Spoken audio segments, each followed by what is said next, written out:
Time to dive into another 2v2 heavily featuring Stag Knights, this time courtesy of the all-mod himself, Wicked, coming in hot with a high elf partner. They've gone with nice green banner color scheme up against some dwarves who have hired ogre mercenaries. You loreheads will have to let me know, is this something that actually happens within the lore?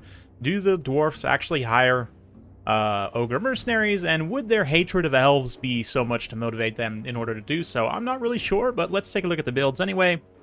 Ulrich here leading the dwarfs. He's got a front line of blasting charges with some dwarf warriors, cannon here, some slayers, and some correlers. Fairly standard dwarf stuff. And then the ogres have very much gone sub-commanders, monstrous infantry.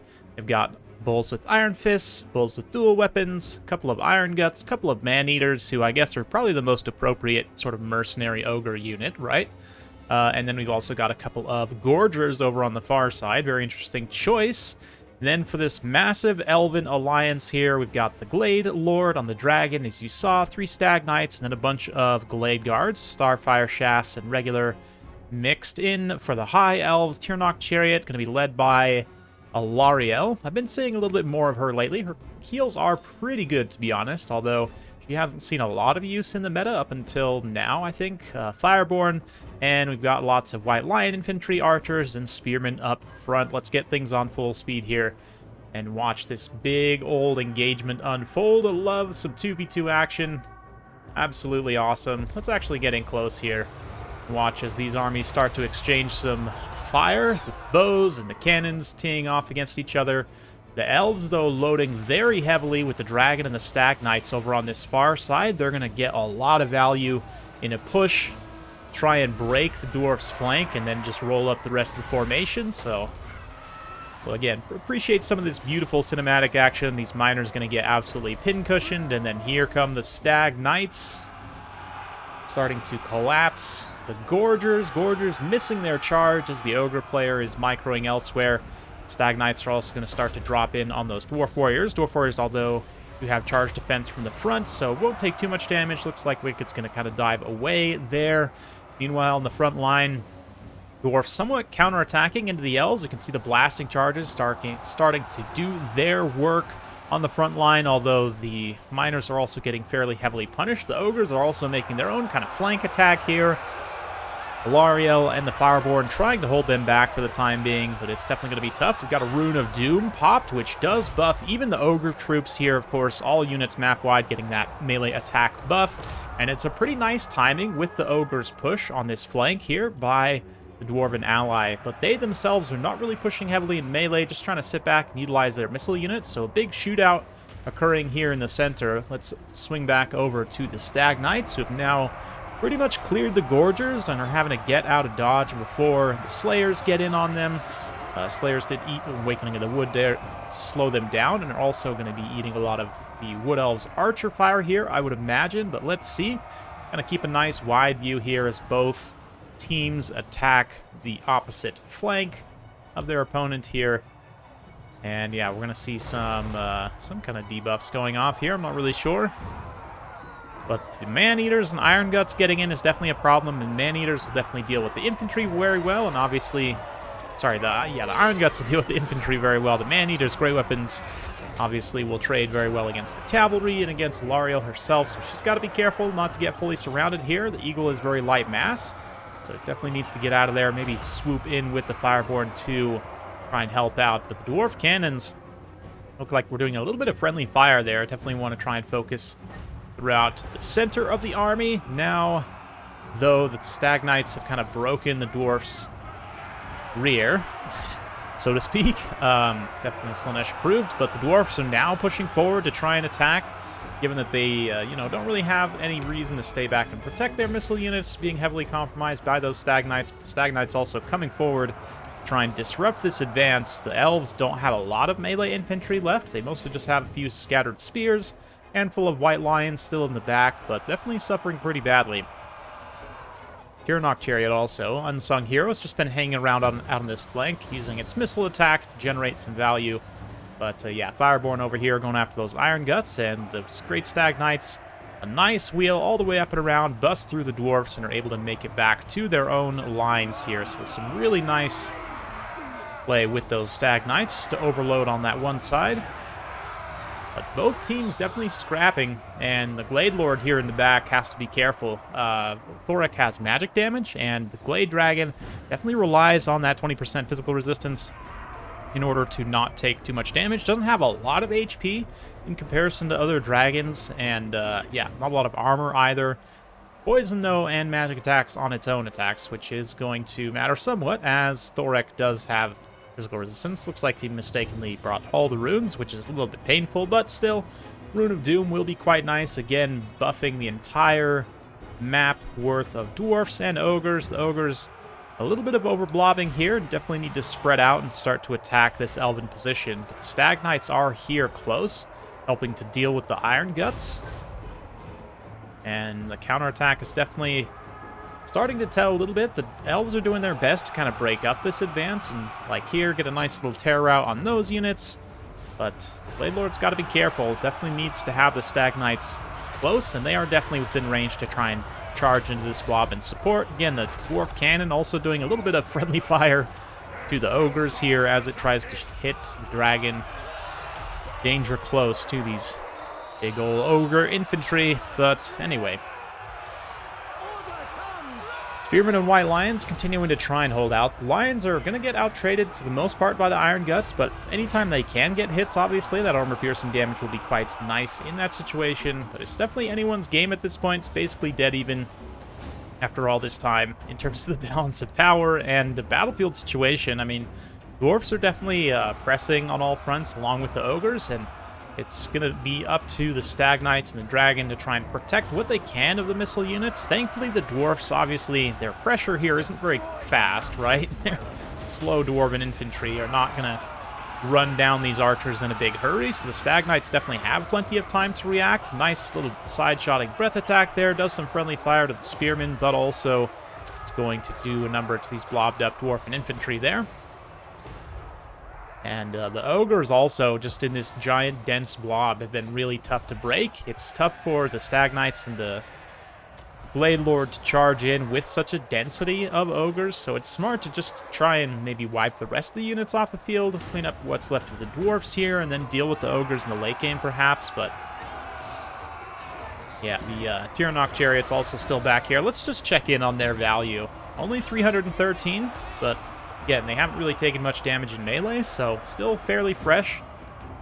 Another Rune of Doom being popped here, and the Ogres are taking pretty good advantage of it. Maybe not, actually. It looks like a lot of their units are kind of stuck in transition here as that is popped this time around. There's only a couple of Dwarf units, actually, in melee to take good advantage of it, but credit to Wicked here for keeping Blade Lord away from Thorek for as long as possible. May not be possible for that much longer. We'll see. But a little Rune of Wrath and Ruin here, going to blast those. Ooh, that does a lot of damage. Wow. Actually, I mean, yeah, it doesn't cost any Winds of Magic to cast, obviously. So, yeah, it's a solid one to bring. To be honest, a lot of the Dwarf and Rune magic is fairly good. There aren't maybe one or two that I would recommend not taking on a consistent basis, but most of them have a pretty decent use case, actually. But anyway, Tyrannok Chariots here, and the Stag Knights swinging back to try and help finish the decisive engagement here against what's left of the Ogres. The Dwarfs are mostly taken care of. Thorek himself is still on the field, and he is going to be a big pain as well, but as long as the Stag Knights can survive with enough, and the Dragon, you know, in tandem, they should be able to take down Thorek in the late game. It's going to be tricky. Here they eat a charge in the side by the Man-Eaters. They're going to miss out on their own charge as well, which is pretty painful. But the Slaughtermaster there, or the Tyrant rather, I didn't even realize, yeah, Ogres don't have a caster. Yeah, the Tyrant here took that big old breath attack right to the face. Still has a decent amount of healing cap space left, and he's got to have snacks, right? Yeah, he definitely has snacks, so as long as he can fight in melee, he'll be able to recover his HP, but it's smart of Wicked to just kite him away in that sense, maybe use the Tyrannauts to block him in, and now create some isolation. Yeah, I mean, the Man-Eaters are nearby, but not going to be enough to save the Tyrant as he gets just bursted down very quickly by all these Wood Elf elites. Yeah, you can see the Ogre player does react there, but even in a small amount of time, you know, they had The Wood Elves were able to terrify away the Tyrant, break him fairly decisively, so looking pretty good. Helm of Discord, of course, does help with that. One big reason to bring the male Glade Lord, especially with how strong Stag Knights and Wild Riders are now, I definitely think you'll see a resurgence of the male Glade Lord. There has been times in the past where he was a very strong pick for Wood Elf rush builds. I definitely think that will be the case again, given Wood Elf's cavalry resurgence, but the High Elves are suffering to a degree. I didn't really see what happened to Alarielle. She must have just got crumped at some point when I wasn't paying attention. But, yeah, the Fireborn are still holding out, though. We've got a little bit of HP left, and their own physical resistance should help them in this kind of late game fight here. Decent melee defense, too, all things considered, but against something like the Man-Eaters with their melee attack and anti-large bonus, it's still not going to be ideal, but at the very least they can go hammer and hammer with these Stag Knights here. Just double hammer the Man-Eaters, get the dragon in there. Not for a terror out, but just for a little bit of extra burst damage. Obviously, Man-Eaters are immune to psychology, so that'll definitely help them in this situation, but big old blob of bodies here as the Stag Knights and what's left of the Fireborn. I think they're actually gone. But, yeah, the Wood Elf Cavalry, Fireborn are technically still fighting. Okay, so just wheeling around for a little rear charge here, if possible. It looks like finally, sort of the core of the Ogres blob has been broken. The last of the Man-Eaters are down. And it's pretty much just Thorek left at this point. So, yeah, we might need to fast forward a little bit as Thorek holds out with his one unit of Longbeards here, as it may take some time for the Elves to actually finish him off. Thorek, of course, is still a Chad amongst Chads, and is definitely the best Dwarf Lord. Absolute beast in combat, and very good casting abilities. And given how low the Glade Lord is here, he has to be a little bit careful, but the Stag Knights definitely can, in a surround, do a little bit of damage. Yeah, you can see, though, how long it's taking to kill just Thorek himself. It's actually pretty impressive, all things considered. Really nice Rune of Wrath and Ruin on the blob there.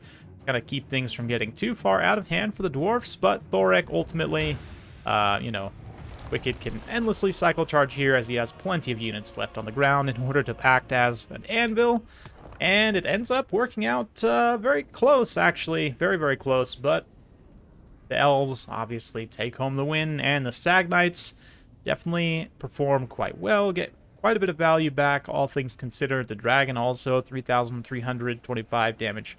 Gold value, so very good stuff. Casters, I didn't really highlight too much the magic for the Elves, but, you know, it was there and contributed enough to win. Starfire Shafts also, and the regular Glade Guards do a decent job overall. Yeah, for the High Elves here, definitely the Tirnock Chariots. I kind of expected more out of them, but I guess they're kind of just here, to be honest. The Fireborn definitely get some good value back. Maybe not quite pay for themselves, but tactically it's quite nice to have. And then I didn't really see the healing from Alarielle, but I'm going to just go ahead and say that it was important. Yeah, for the Slayers, obviously, they're quite good. Thorek also performs decently. Let's see here. Longbeards are a decent option as a front line. In the 2v2, it can be a little bit harder to predict what you're going to see, but it definitely makes sense to go with sort of more traditional dwarf build and then just mass monstrous infantry for the Ogres here. Now, obviously, not bringing a caster is a mistake, and I definitely think the Gorgers, I don't know that I love the pick necessarily. I think it would just be better to take more Iron Guts. The Iron Guts themselves performed very well, all things considered, as did the Man-Eaters, so, you know, maybe you just really lean into the the sort of mercenary theme with the Ogres in this 2v2 scenario and just take, like, all Man-Eaters, maybe a couple of Iron Guts. Would leave you pretty thin and tall, but you'd have a lot of punch to support the Dwarfs in specific key areas. I don't know. I just think if the Ogres units that didn't pay for themselves had paid for themselves, maybe would have been enough to swing the engagement back the other way. But it's definitely tricky. I mean, thinking about the Ogres themselves, other than obvious anti-large units like Man-Eaters and Crushers, they don't have a lot of great answers for dragons necessarily. And the combination of the dragons with the Stag Knights, the Helm of Discord especially, seems quite potent, and even their own, you know, monstrous, like, Man-Eaters and, yeah, the Crushers might still struggle to a degree, but let's just kind of think about this a little bit here. So if we take a look at Wood Elves, take a look at Ogre Kingdoms, Yeah, I mean, even the ROR Crushers definitely will perform quite well, but not that much melee defense. They do have pretty good armor, but then when you consider that those stats will be even lower, potentially by Helm of Discord, right? By your typical standard amount.